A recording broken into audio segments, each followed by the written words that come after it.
il est temps d'ouvrir la boîte. Oh, des dessins. Oh, une fille avec les seins en l'air. Super.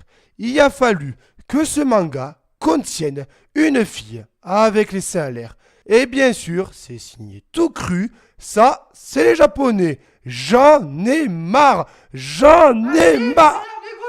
Oh, Bouge-toi, bon sang, j'ai faim, merde. eh ben tu sais quoi, moi aussi j'en ai marre. Allez, bon appétit. C'est après un goûter qui dura plus d'un an que nos chers youtubeurs se sont retrouvés pour enfin faire cette vidéo. Et voici enfin. Bon, c'est quoi la merde que t'as tiré la dernière fois? Je sais plus, je crois que c'était No Game No Life. Oh là là là, quelle chance. Bon, mais c'est parti.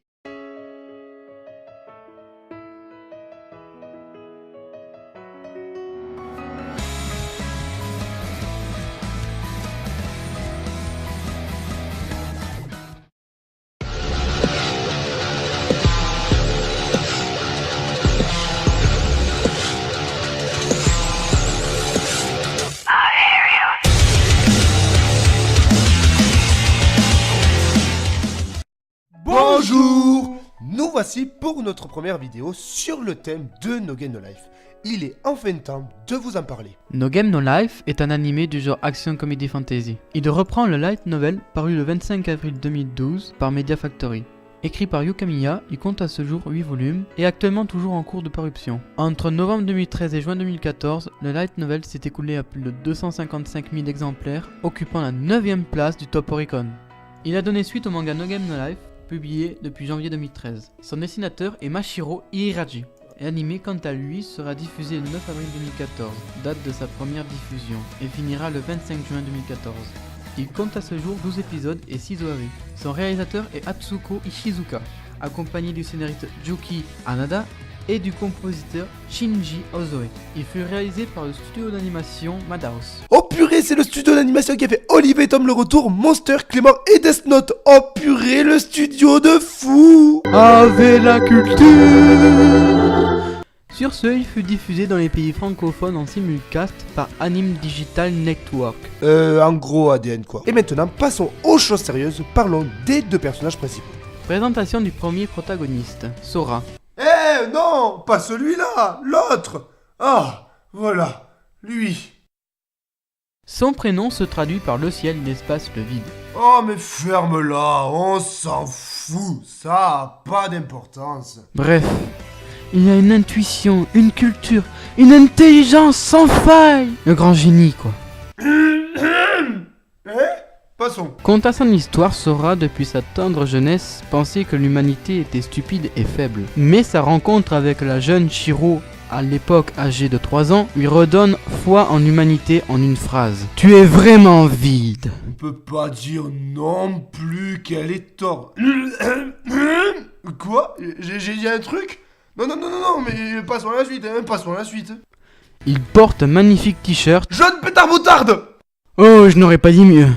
Sur ce magnifique t-shirt, il est écrit « J'aime l'humanité ». Eh ben dis donc, elle lui a fait vite changer d'avis la petite sœur, hein.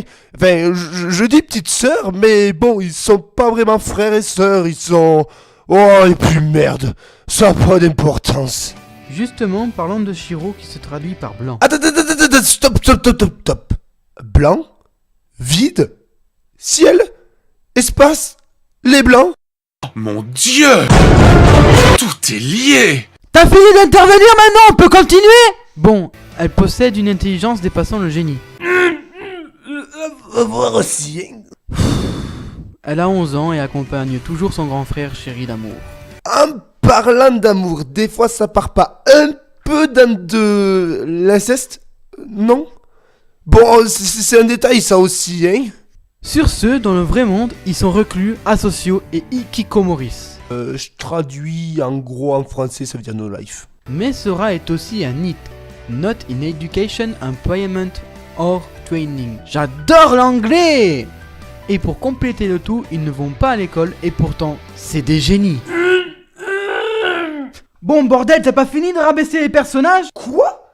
Alors comme ça, je rabaisse les personnages. Vous voulez mon avis, c'est ça? D'accord. Alors oui, les personnages sont des génies. Mais bon, il n'y a pas de place à la logique dans cet anime. J'explique. Déjà, en premier lieu, les jeux.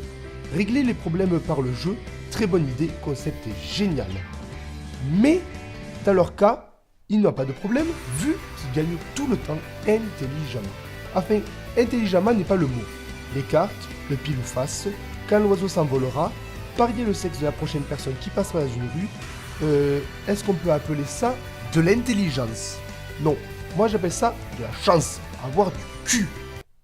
Non, pas celui-là, l'autre, voilà, lui. Après, pour les échecs, oui. Le shiritori, oui. Les pierre-feuille-ciseaux, oui. Mais quand même à revoir. Je trouve que tout dans cet anime se base sur de la chance, ou du un peu abusé. Parler des échecs pour gagner, que dire? Smoke weed every day.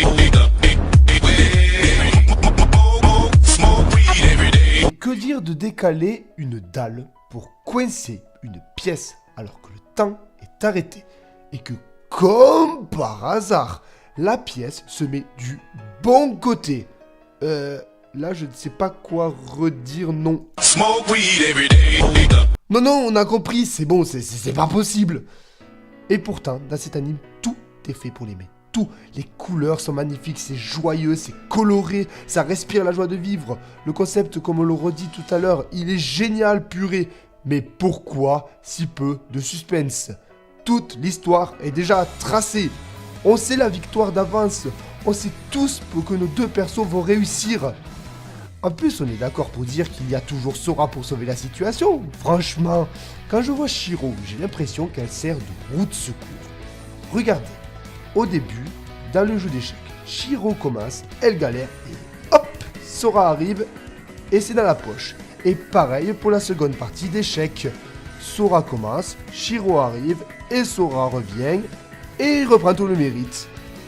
Et pour finir, dans la partie d'Othello, Sora fait tout le taf et hop, Shiro ramasse les restes. Et c'est comme ça tout le temps. C'est dommage parce qu'ils forment un groupe, donc ça devrait être 50-50 chacun. Mais non, et pourtant, les filles. Ah, les filles, il faudrait en parler. Dans cet anime, à croire qu'il kiffe les meufs. Mais pas elle. Pourtant, dans cet anime, il n'y a que ça autour de Sora. Et une par-ci, et une par-là, et une de plus, et vas-y, elle a les boobs en l'air, comme si elle n'avait pas assez. Ça, j'ai un doute. C'est un mec ou une meuf? Bon, on verra plus tard pour elle, hein? Ou lui, je sais pas. Bon, les gars, franchement, je veux bien que ce soit un enchi, mais bon, faut pas déconner. En plus, pour revenir à l'inceste, vous m'expliquez ça? Le mec, il mate sa soi-disant sœur sous la douche. Elle a 11 ans, purée. Ah, elle est belle la famille, hein? Et pour l'auteur, en plus, Yui Kamiya, il a promis que jamais ils ne sortiraient ensemble. C'est Enzo qui l'a dit. Et pourtant, Yui Kamiya a fait un doujinshi hentai sur No Game No Life pour le kiff. Et vous aurez le plaisir de les voir faire. Crac crac. Ça aussi, c'est Enzo qui l'a dit. Je suis sûr que suite à cette information, vous allez le chercher, bande de pervers. Bande de cochons. Mais si on oublie tout ça, alors oui, No Game No Life est un très bon anime. Bien délirant et très joyeux. Mais il y a des détails très voyants et très chelous qui rendent l'anime pour certaines personnes non sérieux. Et donc ne permettent pas à ces personnes de s'y plonger complètement dedans. Et je tiens à dire que j'en fais partie. Et pour moi aussi, c'est un animé qui est magnifique, qui mérite sa place dans le top 50 des meilleurs animés. Mais malheureusement, le suspense est complètement tué. Les personnages savent très bien que quoi qu'ils font, quoi qu'ils fassent, ils seront toujours vainqueurs. C'est ce qui tue littéralement l'animé.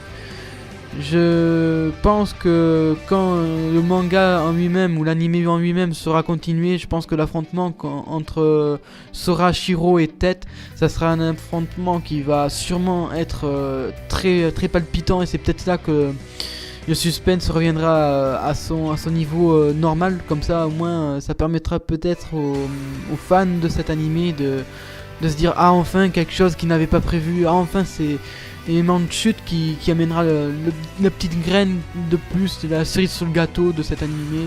Parce que franchement il est vraiment bien, mais malheureusement quand on arrive vers le 8e, 9e épisode, on commence à être un peu lassé parce qu'il n'y a plus de suspense, tout est tracé, on attend juste que l'animé et les épisodes défilent et que ça finisse quoi. Et pour mettre fin à cette vidéo, nous vous invitons à vous abonner au Twitter, aimer la page Facebook et de regarder nos prochaines vidéos, sachant que le prochain thème abordé sera Akame ga Kill. Nous vous invitons à nous envoyer vos dessins et vos photos de vos cosplays pour l'introduction de la prochaine vidéo à l'adresse suivante manganimebox@gmail.com. Sur ce, portez-vous bien et à bientôt. Tchuss!